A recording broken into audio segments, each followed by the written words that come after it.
Hey guys, welcome to the Bloomer Chat and to this gorgeous Thursday evening. Actually, it's a really beautiful day in Gurgaon. I hope you have your coffee ready, hope you have your tea ready, and you have found a cozy corner because we have a very intriguing and a very inspiring story unfolding right here on the Bloomer Chat with all of you here. This is a second part series on the life of Mr. Krumbiegel, and we did the first part on last Thursday.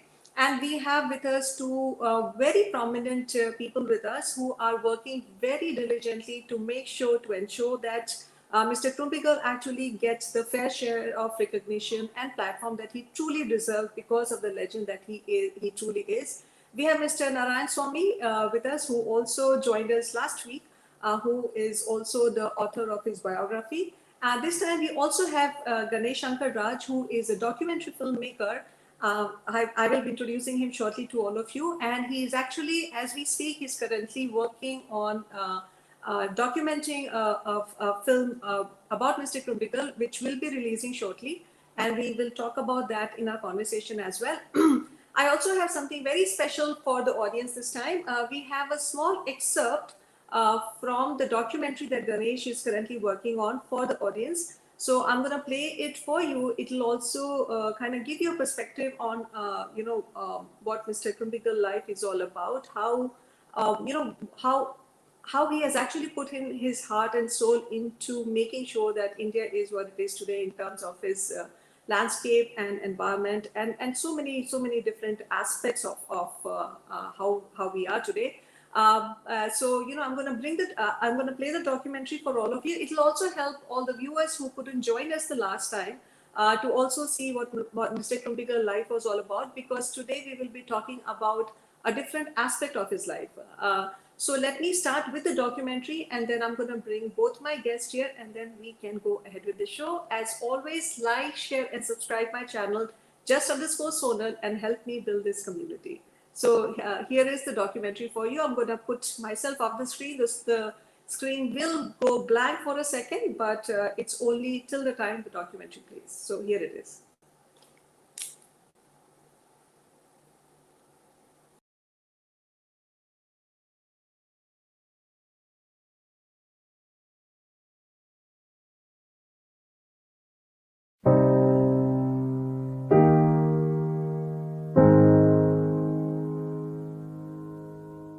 Krumbiegel, a German botanist who was born in Dresden, Germany, but crossed the Channel to work in the Royal Botanical Gardens at Kew, England. His extraordinary green thumb caught the eye of an Indian king, who persuaded him to leave England for a journey of a lifetime. Designing and landscaping his way across India, Krumbiegel's legacy is visible even today. From the gardens of Baroda in western India to the hills of Ooty in South India. He put the gardens in the garden city, Bangalore, India, and made sure there were flowers for every season. A pioneer, his 6-decade career transformed landscapes forever. He made friends with the kings who stood up for him when the British found an enemy in every German. After Mahatma Gandhi's assassination, 90-year-old Krumbiegel was invited by the Indian government to landscape the memorial gardens in Delhi. The local government celebrated his 150th birthday and dedicated a flower show in tribute, and a model of his house in Germany was made to honor the legend. But to the larger public, his name remains unknown. Krumbiegel's legacy would have been completely lost to time, if not for the efforts of a few from the government and the Mythic Society of India, which he had founded. It was on one such effort, a stray print advertisement in London, seeking his next of kin, that his legacy reached his homeland of Dresden, Germany, where he was almost entirely forgotten. Today, his great-granddaughter's quest has taken her to the house he lived in for years and the country he kept close to his heart. He was truly a great man who did so much, and I didn't really know half of what he was. A story worth telling of an environmentalist years ahead of his time. Gustav Hermann Krumbiegel.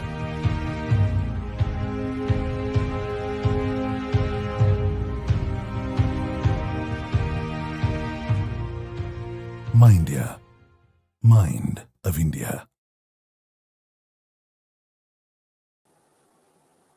So that was a small excerpt from the documentary, which will be releasing shortly, who our producer, Mr. Ganesh Ankaraj, is working on. So let me bring the guest in and then we can move ahead with the conversation, as I'm pretty sure the audience are waiting to hear from them.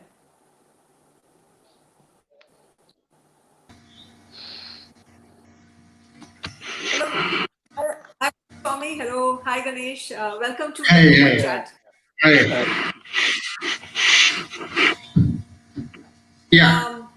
So Thank you for inviting us. Totally my pleasure, actually. It was a lovely documentary. I feel because I think we are, I think there was a slight, anyway, I think it was a wonderful documentary. It was playing much smoothly when I was actually just on my own. Maybe it's the bandwidth. Right. Anyway, I'm going to introduce Ganesh Shankar Raj, and then we can move ahead with the show, because Mr. Swami has already been introduced, and a lot of our viewers already know him. Yes. So Ganesh Raj has produced and directed films under the banner of Inner Eye World Films, where he is a founding partner across India. Versatility and factual storytelling have been his forte. Some of his prominent directorial and production works includes the protocol film for International Day of Yoga, done for the Ministry of Ayush, Government of India, and a documentary on the story of coffee in India. He's also a director with the National Geographic Channel in India. He's also the founder of Mind India, which is produced as Mind India, meaning Mind of India.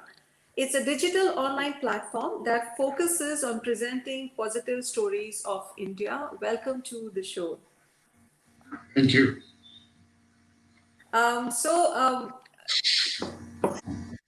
So Ganesh, as a documentary filmmaker, you probably choose your subject depending on what inspires you about them. So what piqued your interest about Mr. Krumbiegel? Well, it's I must tell you a very interesting, anecdote that I live in Bangalore, and Bangalore is known as a garden city, and still it's a garden city to some extent. We've got, lot of trees and plants, on the roadsides, on both sides of the road of the main areas of the city. You can still see it. In the month of November, December, January, you can see a lot of trees blossom with the different colors, different kind of flowers. So, which I have not seen in any other part of the country, and I obviously have an interest in the plants, flora and fauna, and that, besides being a filmmaker, that took me to this particular aspect of who did this and what is the reason. So I started doing a little bit of research on it. Then I started meeting people like Mr. Narayan Swami, who was with Lalbagh at that time. He was working, and people like him led me to this story of Krumbiegel. And as I deep dived into the story, and then I found out, I'm actually touching upon a subject which is, the canvas is very, very big, and I'm going to actually do a research on a legend. That was the main, that is how the whole thing started. And if you come to Bangalore now, you can see the flowers all over. The man behind the whole show is Mr. Krumbiegel, and they call it as a color parade, wherein he planted trees throughout the year where it blossoms, whether it's a summer, winter, or monsoon. You have trees all over, and that ways that visual appeal is actually took me to the story of Krumbiegel. And then I thought, I being a filmmaker, I must tell this story to a bigger audience, larger audience. That's how the idea of Krumbigel's documentary was born. Okay, okay. So it's very interesting actually. So the plants actually attracted your attention, and little did you know that you're actually walking into a life of a legend because you are so right. The canvas is so big. When I did my interview the first time, I realized there is no way I could do justice to him in just one series. So here we are with the second part. Yeah. Uh, yeah. So yeah, a great work actually, and truly deserving effort, I must say. He truly deserves it. So, Mr. Swami, coming to you. Yeah. I think during the First World War, he was rather treated unfairly by the British rule at the time, in spite of being married to a Britisher, because he was a German. Could you throw some light on that aspect of his life? Yeah. Everybody think Krumbiegel had a happy life because he was a smart guy, always dressed immaculately, and he moved with all elites of Bangalore. But there is a other side of his life, untold story. Krumbiegel, he just left Germany at the age of 20 as a young boy, and one lady by name Anna Simonsen, the curator of exhibition in Germany, I quote, Krumbiegel, born in December in coldest season in Germany, it was so cold, he just escaped in search of sunshine to England, traveling a few hundred kilometers. Again from London, he traveled thousands of kilometers to get more sunshine in India. So that's how he came to Baroda in search of sunshine, of course, then later Bangalore. But everyone thinks that he had a wonderful and happiest life, but it was not so. He lived 91 years, of which 68 years in India, just 20 and odd years in Germany. So almost three-fourths of his life was spent in India. But he was a government official, civil servant. He had a limited salary, and he has got a big family of three children. So he could not make any property here, and he was a German. So during Second World War, what happened? The British government took a policy decision to intern all the German subjects in India. So Krumbiegel was no exception. So Krumbiegel was also in the list of Germans to be sent to the internment somewhere in Ahmednagar. But Krumbiegel, being a technocrat, he cannot sit idle in the imprisonment quarters. Maharaja interfered. He spoke to the resident. Then resident was Hugh Daly. So resident in turn, he contacted the Governor General or Viceroy, whoever it is then. Then they gave some sort of relief that Krumbiegel was exempted, not because he was a technocrat, but because he was in good esteem held by Maharaj of Mysore and Diwan Sir Mirza Ismail. So these Sir Mirza Ismail and Maharaja Nalwadi Krishnaraj Wadiyar did not want Krumbiegel to go away either to jail or to Germany. So they gave him an assignment to work from home. See the concept of work from home. Now everybody is thinking here in India and everywhere. During those years, Krumbiegel was allowed work from home. He was put in the guest house in Ooty and Kodaikanal, and he was asked to prepare plans for Mysore Palace and Bangalore Palace and gardens. But there was a big problem. Then Diwan Saram Visheshwaraya was there. He was highly principled, very strict. When the Visheshwaraya that Krumbiegel should be given salary, he should be allowed to live in the bungalow in Lalbagh. But he deferred. Saram Visheshwaraya deferred it. We can't take wrath of the British government for sake of one person. And we can't advocate on behalf of the Krumbiegel. See the paradox. Sir Visheshwaraya did not agree to the opinion of Diwan Sir Mirza Ismail. But however, Nalwadi Krishnaraj Vadiyar said, I just quote here, I am interested in Krumbiegel because he is an extraordinary good gardener. I should be sorry to lose him. The person is German only in name. His request to continue in services during interment is not unreasonable. There is no reason to doubt his statements that many technical personnel of the enemy subjects obtained leave. Even camp authorities recommended leave to him. Hence, his advice for laying out several gardens in Mysore and Bangalore would be of value. So he would be making periodical visits to city of Bangalore and Mysore from the place of internment. So he was allowed to work from home, and he got his salary, and his wife family was allowed to live in the Lal Bagh house in Lal Bagh. It is very rare gesture of a highness given to a civil servant. So during that time, Krumbiegel underwent a lot of pressure because he didn't have regular income, and he did not have long leave also.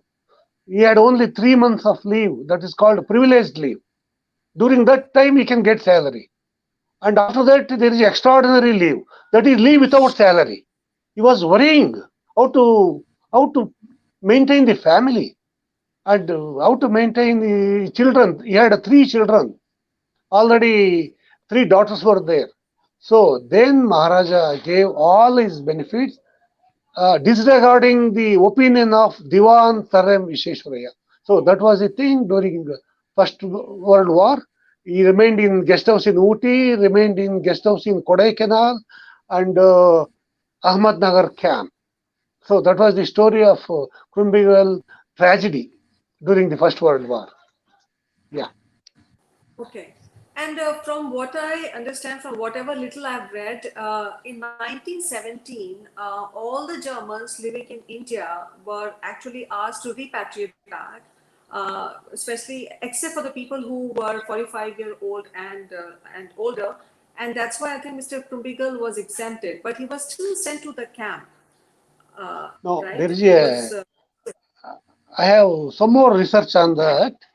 Mrs. Krumbiegel received a telegram in 1917, somewhere in August or September, stating that her husband is being expatriated from some date from Bombay. A vessel is ready. If you are interested to join your husband, keep things ready. So that was the telegram received by the Mrs. Krumbiegel. She was aghast. Where to go? She had never visited Germany earlier. She does not know German language. And her husband left Germany long back in 1893. And all his technical expertise was in English, not in German language. Then she wrote a long letter to Diwan Saram Visheshwaraya. What can I do? Where shall I send my children? And my son-in-law is serving in the military. And I am a British citizen. And my all the 3 daughters are born in India. I am almost a British citizen, and British government is the protectorate government. So where can I go? She requested Diwan by writing a long letter. Then the matter went up to the Maharaja, and of course, by the time British government also felt sympathy with him, all the Germans who have crossed the 45 years of age, they could be exempted. But one thing is here, there was an article in Bangalore Daily Post. There was a big article against this. Why should we take the wrath of the British government? All the Germans should be sent back to Germany. One Mr. Dawson, editor of the newspaper Daily, it is somewhere here. So Daily Post, yeah, Daily Post. It appeared in the newspaper off sheet. So again, the government was in a fix what to do. There is a public upheaval everywhere. Why should we keep the Germans here when the British government is our protectorate? So with all this, Sir Mirza Ismail took a decision of protecting Krumbiegel. So he protected him in spite of all the odds. So that is how he remained in Bangalore, and 1932 he got retired. Okay. Okay. So Ganesh, you're actually filming him today, like like as we speak now. So what is your learning about him, especially in the context of today's times? See, well, see, as Mr. Narayan Swami was saying, it's a very, very interesting, story of Krumbiegel. The incidents happen in his life. In spite of he has done extraordinary work. Even his work even stand test of time even today. Actually, if you see, and in spite of done that great work, and he had a very, very tough time, tough life.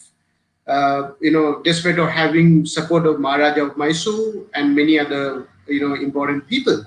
Uh, but the most important thing, what I felt personally, in spite of all these difficult circumstances he had gone through, family, his wife, daughter, everybody, but his love for the nature, he has not given up at all, and his focus solely was on his work, and he put his stamp on all his work, and then he brought what we can see today, whatever we are seeing today in Macrosa country, wherever he has worked, that we can see his stamp on that. So when I think from that point of view, I feel that here is an extraordinary man, extraordinary personality. Let it be any work, in his field it's a horticulture, landscaping, but his focus was so much on his work, and then with which he went ahead and performed very well, and that is something which I need to bring it up to today's audience. See, the story is probably about 150 years, 100 plus years old, and my job is actually to contemporize the story and make the story little lighter.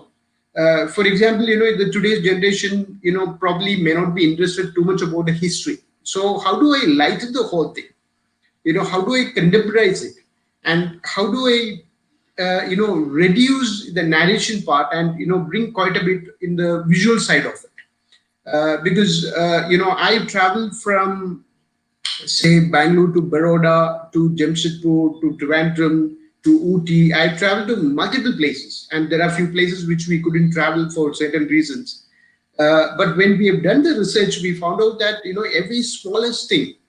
I found a tree, and which was planted by Jawaharlal Nehru in Jamshedpur Jubilee Park, the Tata Memorial Park, and I can see Krumbiegel's stamp even on that. The way it was planted, the way it was designed. Even today, some of those trees are actually perfectly in symmetry with the designs what they've created at that point in time.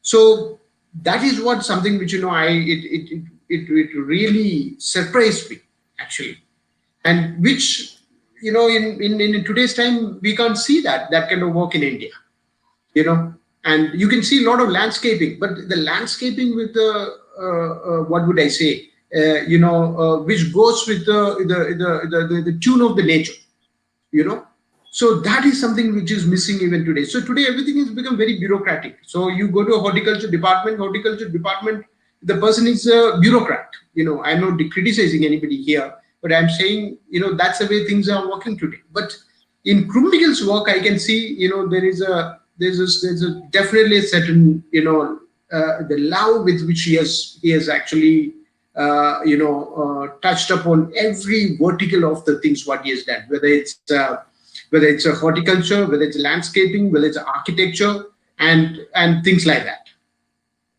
So that is something which is what I am trying to bring that aspect actually to the audience through this film. And where all did you go, and who all did you end up meeting during the making of this film? Well, I must say that Mr. Narayan Swami is the first person I met in connection with making this film. And in fact, we were filming something else in Bangalore, near Bangalore airport. Another interesting story. Probably we can host it some other time, once we are done with the film. So at that time, we had a very casual chat. And then I mentioned that, I have an interest in this particular story. I met his great-granddaughter, Miss Alia. And then Mr. Narayan Swami told me that he's behind, that entire event, which I also had attended at that time. I didn't know Mr. Narayan Swamy at that time. So then I told him that, why don't we actually try to bring this story out? Obviously, there is a financial pressure. In India, the documentaries are still looked upon from a different angle altogether. So then I approached various organizations, including German consulate, and the German consulate and myself, we decided that we will put money together and make this a reality. So that is where the whole thing has started. And then from meeting Mr. Narayan Swamy in Bangalore, and then there is a whole lot of Krumbiegel experts. We call them as a Krumbiegel experts. And to Mr. Jitendra Singh Gaikwad in Baroda, he was of a great help to film the whole thing. We filmed the entire story of Krumbiegel in 2 days in Baroda. And from there, it led me to Jamshedpur, where Tata was in charge. They also offer great help. And from there, I went to Bangalore, then Mysore. The Mysore royal family was of a great help. And then from there, I went to Ooty, and where Mysore royal family's the summer palace or summer house is still there.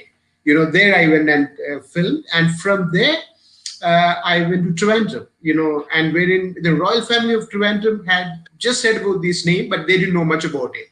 And because of this film, and they've decided that, they will do a bit of research on him, and they brought out quite a lot of details about Mr. Krumbiegel. And the princess of royal family of Trivandrum was of a great help.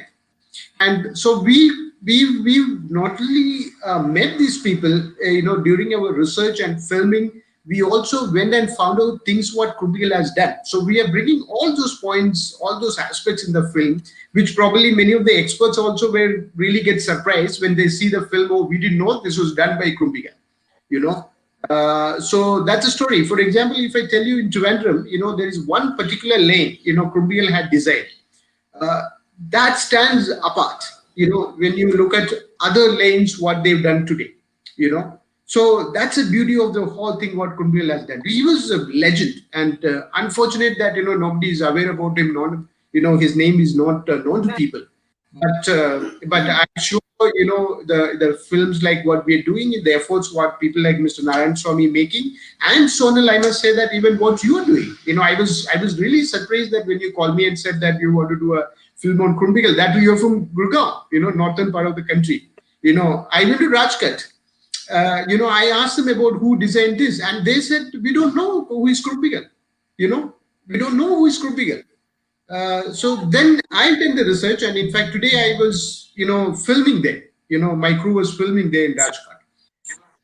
So met many interesting people in this entire journey, and I'm sure I will leave the rest of the story for the film to talk about. So that's what it's all about. And when does it release? Soon? Well, it'll take about a month from now, because it takes a little longer time than what we imagined, because we envisaged in a certain fashion, but as we dived into the whole thing, we found out quite a lot. So we are bringing all those aspects into the film. So it'll take about a month from now, approximately. Okay. So, Mr. Swamy, during his lifetime, Mr. Krumbiegel lifetime, he actually came across, or he was a part of 3 generations of the royal Wadiyar family, who's the royal family of Mysore. So, could you tell us a bit about that part of his life? Okay. Yeah, just before that, I've been working on Krumbiegel last 30 years. My thesis are dedicated to Krumbiegel, in fact. And I participated in a flower show in Brussels, Belgium, where I put up a portrait of Krumbiegel. And also I presented a research paper on the Biodiversity Park of Bangalore University in Toronto. There also I put up the photo of Krumbiegel. So, and while I was doing work on Krumbiegel, one person contacted me, Mr. Suresh Jairam. He wanted to bring out a book on Krumbiegel. He came to me when I was in Bangalore Development Authority. Of course, he brought out in a very good fashion. That book is a wonderful one. And like that, many people approached me about Krumbiegel. But everyone was asking about only Krumbiegel's positive side of his happier days, not the untold story. Untold story, we got it from the Karnataka State Archives.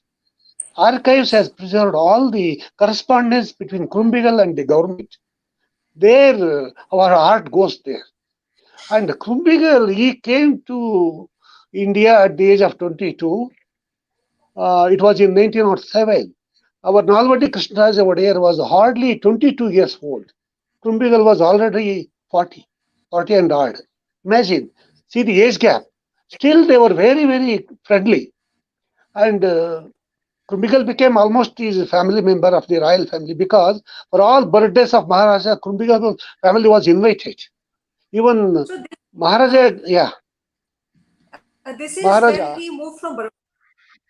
This is yeah, when yeah. Mr. Krumbiegel moved here from Baroda, right? He was 45 and the Maharaja was 22. Yeah, Maharaj was 22 or 25 in between. Krumbiegel was 40.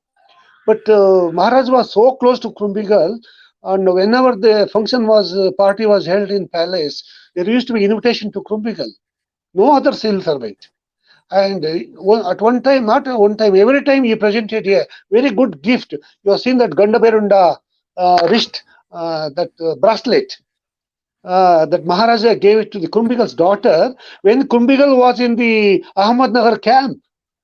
And Krumbigel has written a letter.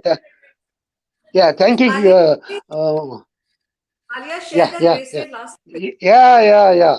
It was Bracelet. presented to Hilda Krumbigel, daughter of Krumbigel, when Krumbigel was in Ahmednagar camp. So he wrote a Acha. long letter to Diwan Mirza to convey the thanks to Maharaja. So much link or rather good friendship between the them. And then Maharaja was very, very benevolent Maharaja. And you know that he was called model Maharaja of Mysore among 565 princes. He was called a model Ramaraja by Mahatma Gandhi. And he developed many gardens and Mysore Palace, Vrindavan Gardens, and for everything Krumbigal was invited, not for just for horticulture, for architecture, for town planning, everything. It goes on for hours if I speak. And at one time, Yuvaraja, he went to Europe. There he saw in Paris a beautiful garden. Must be the famous garden in Paris. So then he visualized to develop Vrindavan Gardens on the model of that one in Paris. Then he requested Yeah. Krumbigal to design that. Yeah, Okay. yeah, Okay. yeah. That's So that's called. how. I just forgot the name of that garden in France, near Paris. So that was the relationship between Yuvaraja and Krumbigal. Yuvaraja was the younger brother of Nalvadi Krishnaraja Vadiyar. Not in So Versailles, right? Not in not in that Versailles garden. And yeah, must be Versailles. Must be Versailles. Must be Versailles. Yes, It's you're a very right. famous. Versailles. It was I've called seen the Versailles. Lido Garden. Yeah, I remember. Lido Garden. Lido. So after seeing Okay. that garden, Yuvaraja came back to Bangalore. Then he invited Kumbigal for discussion. Then he told that our Brindavan garden should be on the model of the one in Paris, that was Lido Garden. So Krumbigal was consulted for all the things, whether for the palace gate or Darbar hall or even the gardens, fernery, you know that fern garden, fernery, and orchard. And one layout in Bangalore is called Palace Orchard, about 100 acres that are developed by Krumbigal. It was a private property of the Maharaja. Now it is a layout, Sadashiv Nagar.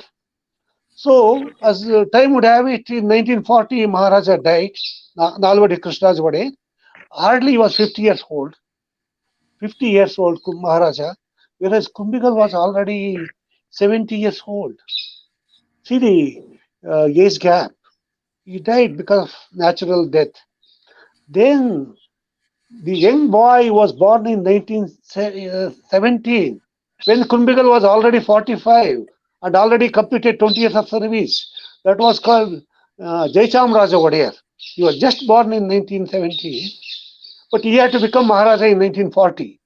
He became Maharaja. Maharaja was a very great thing in Mysore state. He was almost like a god here. People used to have his darshan. Just for darshan, people from all the corners of the state come here. So, Jayachamrajendra Wadiyar also treated Krumbiegel a fatherly figure. Fatherly figure. And after retirement of Krumbiegel, he had no house to live in because he had not saved much money. He did not have a property in Bangalore. He had no house. Then once he met Maharaja, he told him that I have no house to live in because he had to vacate Lalbagh house after retirement. Then Maharaja gave him a small palace-like building called Granite Castle. It is a castle, Granite Castle. Yeah, yeah. So Krumbiegel lived in that castle till his death, rent-free. Not even rent was collected. So that was the affinity Maharaja family had for Krumbiegel. So three generations. Nalavadi Krishnaraja Wadiyar died in 1940. Then Jayachamrajendra Wadiyar, he became Maharaja in 1940. Still Krumbiegel was there. And in 1947, the democratic government came in, as you know, after independence. The whole thing changed. And the Maharajas, they lost power. Though he remained as a Raj Pramukh, he did not have power in the state. But still he entertained Krumbiegel. Even during the democratic government, Krumbiegel was invited to Lal Bagh for one of the flower shows in 1951. 51. So all along his life, royal family came to his risk. But one bad thing which he carried along with his death was he wanted to own the property in Bangalore, which he could not. So his wife got fed up. She did not have a house to live in, and with heavy heart, she had to leave her tomb of her husband in Bangalore because his tomb remained here. And she packed everything. She took all three daughters, and one daughter had already become widow because her son-in-law was in military. He was killed. I think alias grandfather, one Mr. Simon. So first daughter was a widow. Second daughter was already in England. So she had to leave Bangalore. So she packed all the things. She gave away to Lal Bagh. All the books. And where did she move? Did she move back to UK? Where did she move to England? Yeah, her native land was UK, no? She was British UK. citizen. Yeah. She Yeah. was British. Yes. Yeah, yeah. With heavy heart, leaving her husband body here, she left for UK. But one thing, Lalbagh people always remembered Krumbiegel. Even during his life in 1955, a journal was launched. It is called Lalbagh Journal, for which the preamble was taken from Krumbiegel. He gave a beautiful Krumbiegel, one-page preamble to the book. That was one thing. In 1956, centenary of Lal Bagh was celebrated. Krumbiegel was still alive. Then he was made member of the centenary celebration committee. Unfortunately, he did not see the celebrations. He died. So Lal Bagh people always gave utmost respect to him. Even till his death, he used to visit Lal Bagh just with a walking stick in the hand and with two persons as his helpers. He used to go around Lal Bagh. He used to see cacti plants, orchids, and there was one plant called one creeper that gives a fruit. It's called deliciosa that bears fruit once in 10 years. So he saw that fruit before his death. That is a creeper, it bears a fruit. So that was a tragic end of Krumbiegel. Then royal family still keep his relationships by keeping his statue in the Mysore Palace and also one painting of Krumbiegel in the palace. Okay. Yeah. Okay. Uh, Also, just to add to that, I think you also mentioned in the last series that after Mahatma Gandhi's assassination, he was also requested Uh, to the designing for the Rajghat, right? I was so yeah, I surprised. have to. I, Yeah, yeah. I I will had add. I no will idea. add to that. Not only just that, when India got independence, he got overjoyed. He literally danced, I believe. he thought that he got freedom. Even in Yes. Ahmednagar camp, when he spoke on behalf of British and on behalf of India, he was beaten up by his fellow Germans. He was actually beaten up. He had bruises on the body. So that was the thing. He had love for India and, of course, Bangalore. And the last assignment of Krumbiegel was Rajghat. And it appears he went to Delhi. He prepared plan, and it was there in Lal Bagh. I knew that. I don't know where it is now. The draft of the plan was in Lal Bagh. So that was his last assignment. Mahatma Rajghat was Gandhi's, yeah, Rajghat plan. okay.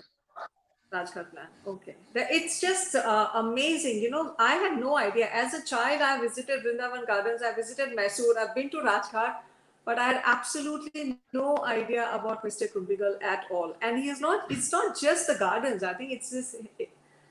There's so much other work that he has done as a town planner, as an architect. It's just amazing, and his love for India. I know that Yes, he was a great supporter of Indian independence, and he, like you said, yes, yes, he yes, so joyous when India yes, became independent.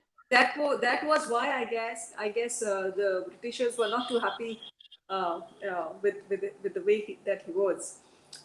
So you know, well, thank you so much. I have a few yeah, comments from Alia and yeah, Jitendra Bhai. I'm just going to quickly go through them. Yes, Alia is saying he always wanted independence for India from the British. Yep, that was absolutely right. And I yeah, guess that was the cause for suffering for him, you know, yeah, because of the British yeah, rule. Alia is saying that Mr. Krumbigel's wife did not want to go back to England, but the house was taken by the new government, so she probably yes, had no choice but to leave the country, to leave Bangalore. yeah, yes, Uh, Jitendra Bhai is that the filming done at Baroda by Ganesh Shankar Raj during 4 days from November 2020 was exemplary. Yes, we are so looking yeah, forward to actually, you know, now that I also know about his life, and I'm so humbled to be a little part of this journey. Actually, I'm so glad I did this. You know, I'm like there's so much information there about him that I think even if we continue it in the third series, we won't have enough to talk about. But I have to wrap this up now. But thank you so much, Ganesh. Thank you so much, Narayan yeah, Swamiji. It was wonderful to have you over. Like I yeah, said, you know, a very, very insightful, iconic, actually, figure and a legend. And I'm glad that I could be a part of this conversation, and I'm sure the viewers are too, because very little was known about Mr. Krumbiegel. On yeah. that note, you know, this is just Sonal signing off. I'll see you Sunday on your online cafe. Thank you again. Thank you all the audience, Jitendra Bhai, Alia, for joining us, and keep see you know good like be back on all the chat shows that I do. It's so good to see everybody being a part of the community, and to have the engagement of the audience. That's what makes the show rock. So you know, this is just all signing off. See you Sunday. Bye. Have a good evening. Thank you, Thank you. thank you, Thank you so much. thank you, thank you.